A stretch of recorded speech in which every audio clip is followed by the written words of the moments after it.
the only VP debate of the campaign cycle, Tim Kaine attacked Donald Trump over his taxes, even going as far as accusing Trump of shortchanging our troops during 9/11.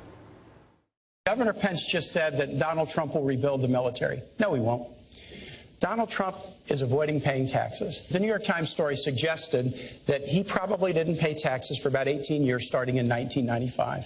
Those years included the years of 9/11. Hillary Clinton went to Washington to get funds to rebuild her city and protect first responders, but Donald Trump was fighting a very different fight. It was a fight to avoid paying taxes so that he wouldn't support the fight against terror. But is that a fair argument? Joining us now to discuss, Fox News contributor Pete Hegseth. Pete, as I said earlier, that split screen says it all in Mike Pence's face. How much of a stretch is this? Oh, it's a huge stretch. I mean, Donald Trump's not going to rebuild the military because he didn't pay taxes, because I got one tax return. I mean, when you think about the absurdity of that argument, clearly they had a trigger when they said, when they say this, you say that, and then put the cherry on top by, let's tie it to 9/11.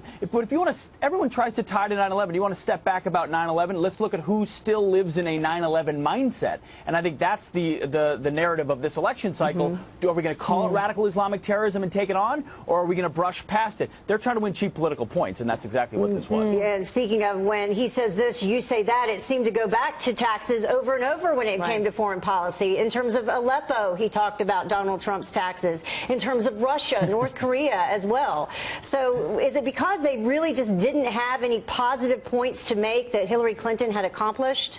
Well, I think that's exactly right. Mike Pence said it very well, a very Reagan-esque line. You know, are we safer now than we were 7 years ago? I mean, do we feel like the world is more secure? Do we feel like America's standing is higher, that American leadership is where we want it to be? And everyone has to say no. And when you look at that, it's because of the carnage of the policies of a red line we didn't enforce, of a status of forces agreement we didn't sign, and a residual force we didn't keep that led to the rise of ISIS, a disastrous Russian reset. All of these are Hillary Clinton, Barack Obama policies that have made the world less secure, and they've got nothing to defend there. Well, that's a good point. I think that's what voters are wanting to hear right now versus Donald Trump's taxes on 9/11.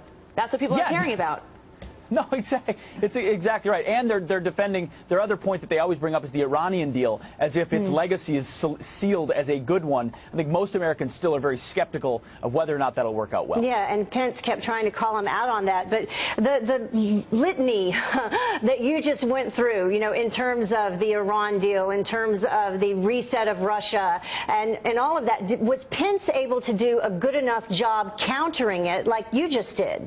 I thought he did a nice job. I mean, he's more plain spoken, very earnest. I think that comes off well. And he made the straightforward argument that when you don't sign a status of forces agreement, you don't finish what you've started, you lead to more problems. That it's not just Al Qaeda, this is ISIS we're facing now, and your policies led to it. So he did a nice job, I think, on that particular angle, making the case that the policies of this administration are responsible for instability. Yeah, and that's what the voters care about right now. Yeah, right now we have ISIS. Yeah, Pete, always and good to see you. refugees, all of that. Good to see you. Very true. Thanks, you. Pete.